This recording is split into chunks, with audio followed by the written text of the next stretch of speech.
El misterio de los rollos. Imagina esperar una promesa durante 1000 años. No un día, no una vida, sino generaciones enteras mirando al futuro sin saber cuándo llegaría el cumplimiento. Padres contándoles a sus hijos y los hijos a sus hijos. Una antigua esperanza. En los textos más antiguos de la humanidad existe un patrón sorprendente.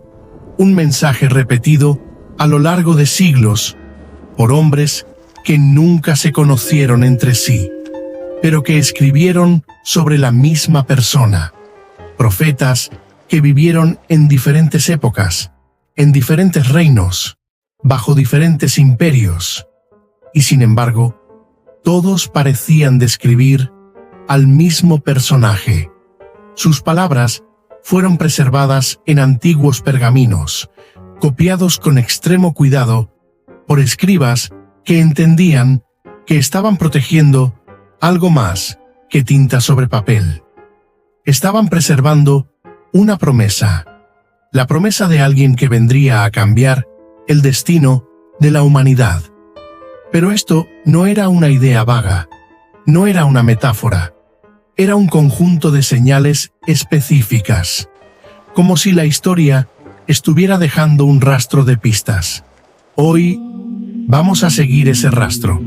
Hoy vamos a descubrir el código escondido en las palabras de los profetas. El león de Judá, el linaje.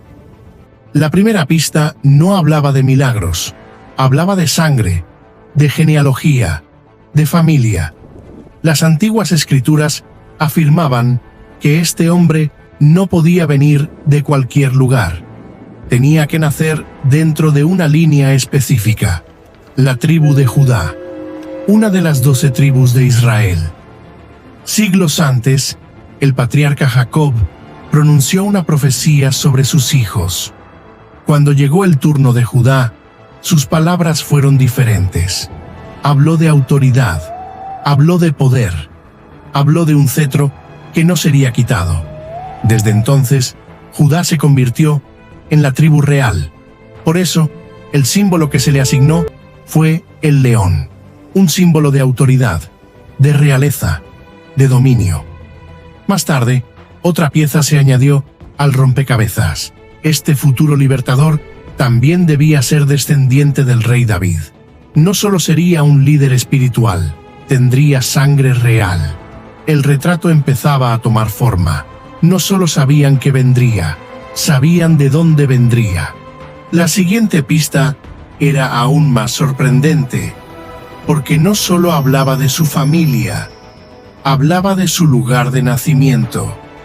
El profeta Miqueas escribió estas palabras aproximadamente 700 años antes del evento, que el gobernante prometido nacería en Belén. Belén no era importante, no era una capital, no era un centro político, era un pequeño pueblo agrícola, un lugar donde los pastores cuidaban ovejas, un lugar fácil de ignorar. Y sin embargo, ese fue el lugar señalado. Esto creaba una expectativa muy particular, porque si alguien afirmaba ser el cumplimiento de estas profecías, tendría que coincidir incluso con este pequeño detalle. El lugar, el pueblo, la aldea exacta. El nivel de precisión era extraordinario.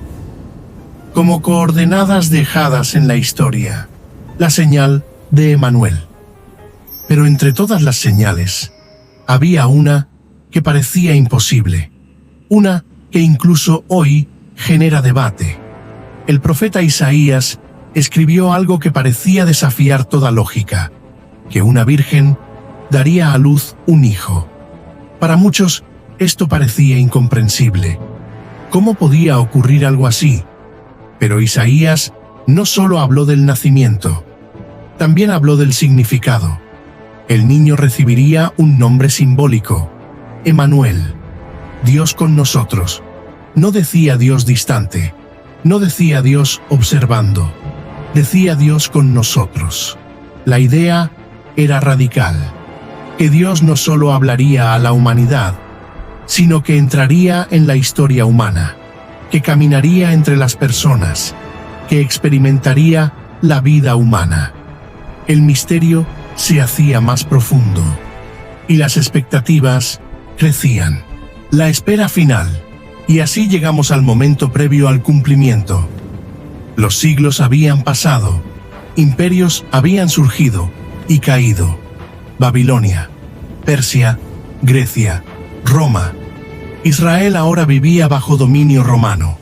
Muchos estaban cansados, algunos habían perdido la esperanza, pero otros seguían leyendo los antiguos textos, buscando las señales, recordando las promesas.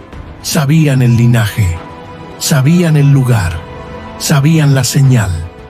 Todo estaba preparado. Era como si el escenario estuviera listo y el mundo entero estuviera esperando que comenzara la obra. Y entonces, en un momento aparentemente ordinario, en un lugar aparentemente insignificante, algo extraordinario ocurrió. Un nacimiento que cambiaría la forma en que la humanidad mide el tiempo. Un nacimiento que dividiría la historia en dos partes, antes y después. Esta no es solo una historia antigua, es la historia que transformó al mundo. Y este es solo el comienzo. Porque la siguiente pregunta es, ¿quién fue realmente Jesús? ¿Y por qué, 2000 años después, sigue siendo la persona más influyente de la historia?